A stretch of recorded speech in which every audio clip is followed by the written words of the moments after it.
I'm Rob Skinner, and this is the Rob Skinner Podcast. Today, I am reading from Chapter 9 of my book, How to Plant and Grow a Church. I'm talking about pitfalls, what to avoid, what often happens when you go on a mission team, and what to look for if you're planting a church either supported by another church or else self-supporting. Find out this and more on the Rob Skinner Podcast.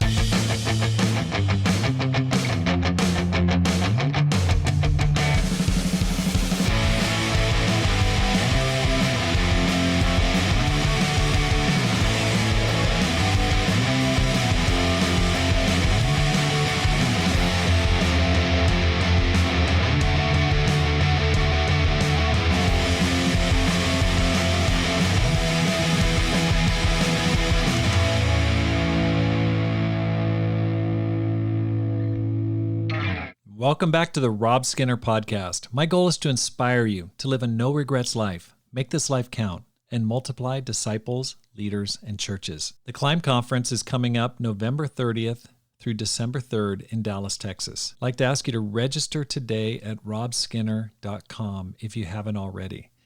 It's going to be an amazing, amazing conference that will inspire you, equip you, train you, and prepare you to do amazing things in 2024. It's going to be filled with people like yourselves, people who are eager to advance God's kingdom, to grow, to learn, to make friends, to develop partnerships with people from around the world. We've got amazing speakers who are going to absolutely thrill your soul. They're going to inspire you by what they have to share from the Word. Please, please, please sign up at robskinner.com if you haven't already, and I look forward to seeing you in Dallas. Chapter 9, Pitfalls. When a writer puts together a how-to book, he gives the appearance of having an orderly and masterly plan executed without any impediments or obstacles. The reality is that when you plan a church, you start with a basic plan, a motivating vision, and then the rest of the time is spent experimenting, failing, succeeding, struggling, and trying new things. I have made tons of mistakes in planting churches. However, I choose to view failures as the cost I must pay to achieve my dreams. Here's a sampling of the many pitfalls and mistakes I've encountered or made personally. First of all, not using Saturdays for group evangelism, Bible studies, and service. I've given into fear of persecution and negativity. Small towns and small urban areas are especially conducive to this kind of fear. I was often worried too much about how my church work would affect my personal business. Not taking time to help my wife grow spiritually. Not trusting what my gut or the Spirit was telling me. Not confronting difficult people and situations quickly enough. I don't know what it is, but small churches seem to magnetically attract drama, controversy, and strange people. They are extremely sensitive to relational conflict and power struggles. If you're in a small church or you're leading a small church, I know that you're nodding your head right now. You have to deal with problems and problem people quickly and firmly. A small church can have only one leader. If you've got people that are fighting for the leadership, it can really cause problems. What else have I experienced? Being too slow to apologize and resolve relational problems. Accept the fact that you're going to make mistakes, say dumb things, and rub people the wrong way at times.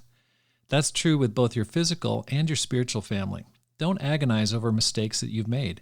Simply apologize or make it right as soon as you can. I've placed people in leadership too quickly before they were ready. Paul was right when he told Timothy, never be in a hurry about appointing a church leader. In an effort to have a support team around me, I appointed people who appeared to be mature, but over time turned out to be emotionally unstable. I wish I had waited to find someone who is stable and trustworthy. It's better to wait than put someone in a leadership position who has the potential to create problems. What else have I done wrong? I looked to the outside for help rather than finding a solution locally. Don't get in the habit of whining about your situation to your sending or supporting church. Seek first to find a local solution to your financial or staffing challenge. I've been too uptight about the kind of people who started coming to church. Startup churches are rough and they're raw. They attract that same type of character. It takes a lot of faith for those first converts to make it. You are going to draw a lot of unique individuals to your planting. Love them all and enjoy the process. What else? I've been too focused on hitting growth goals and not enough on building right and well. Bill Walsh, the 49ers football coach, who in a matter of 3 years took one of the worst teams in the league to a Super Bowl championship, said this: "Concentrate on what will produce the results rather than on the results, the process rather than the prize."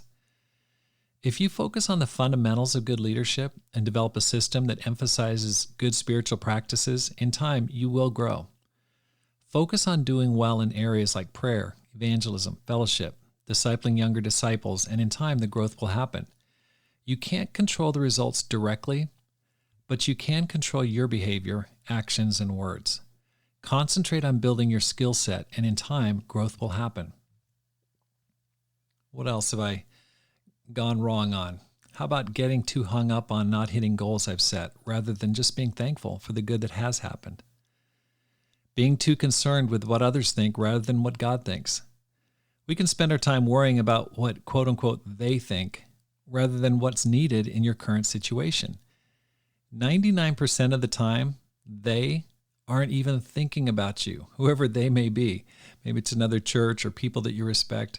They're probably you're not even crossing their mind. And if they are, they will often support the decisions you're making. Not taking enough risks. The memories I'm the proudest of are also the ones that demanded a risky, bold move. I'm not saying to be reckless and unthinking, but once you've prayed and thought about what to do, don't let fear hold you back. This quote has helped me when I've been tempted to wimp out. Until one is committed, there's hesitancy, the chance to draw back.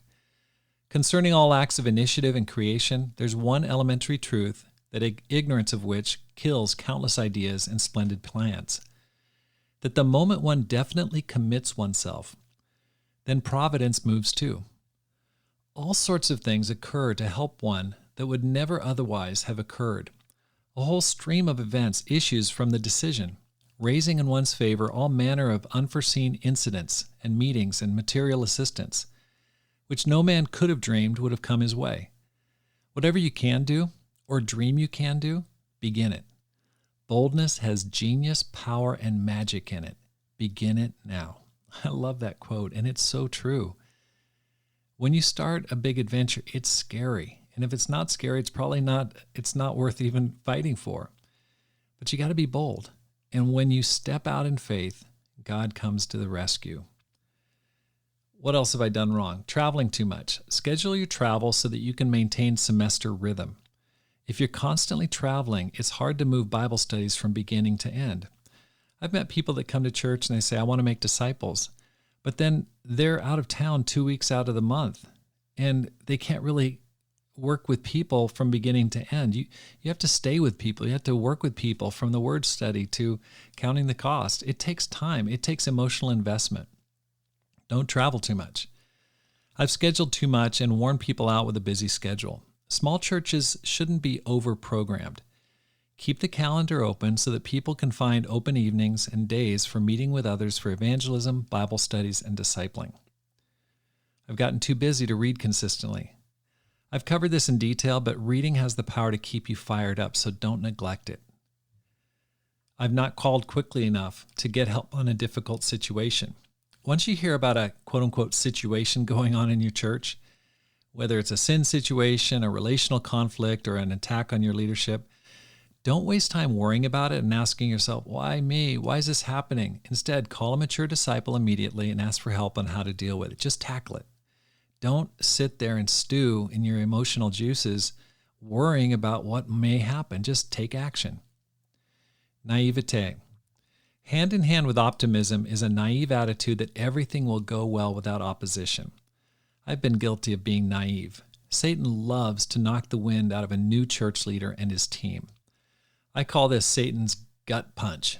When I was 8, I spent the night at my friend Daryl's house. We went outside to fly kites, but the wind wasn't very strong. I had to run backward to get enough speed to lift the kite into the air. I didn't see the piled up rocks in the middle of his yard that served as landscaping. I tripped and landed with my back hitting a gallon-sized decorative rock. I remember the panic in my mind as I struggled to breathe. I was filled with fear and surprise because I never saw it coming. This is what Satan tries to do early on in church plantings. When we planted a church in Portland, Oregon, the first girl we reached out to on campus studied the Bible and became a Christian. It was awesome. She even brought her parents to church. We were so thrilled at God's blessing on her new planting. We didn't know that her parents only came to church to spy out their daughter's new church. That was the last time we ever saw that girl or her parents. Her parents hired professional counselors to fill the girl with lies about our church. You can expect that your first converts will be targeted. Satan wants you to lose confidence and faith at the very beginning. If he can make your heart melt with fear, he can beat you early. So don't be naive. Expect tough times at all times. Know when to quit. There are times when you will need to close up shop and try something else.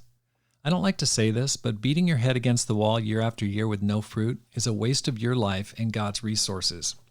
There are countless reasons why a church planting may not succeed. If you've been in a location for several years with little or no growth and no expectation for improvement, you will need to consider shutting the planting down and going elsewhere. It doesn't mean you're a failure. It just may reveal that you aren't in the right place at the right time. Pam and I were excited about planting a church in Japan while we lived there. We had our hearts set on Sapporo, on the island of Hokkaido. We were asked by the leadership of the church if instead we could move to Fukuoka on the island of Kyushu. There was a small church planting that had failed to flourish in its first year, and we were asked to take over the leadership from the first couple. We were excited and grateful and moved with our 3 kids and additional disciples. That year, we baptized a few people, and the church grew very slowly. If we'd stayed longer, it probably would have grown more. However, at the time, Pam and I felt that it was a failure, and we took a hit to our faith. The church has since dwindled, and only a few disciples remain there. After a year, we felt that our talents would be better used in a different environment. I was disappointed, but I'm grateful for that year there and the people we were able to work with and help. Know your limitations. You may be great, but you won't be great at everything. Thanks for listening. Here's how you can help support the program. First of all, hit the subscribe button and send a link to your friends. Let people know about it. Secondly, read and review one of my books, either How to Plant and Grow a Church or Courage, How to Make This Life Count. You can find them on Amazon.com. Because my goal is to inspire you to make this life count, live a no regrets life, and multiply disciples, leaders, and churches. Have a great day and make this life count.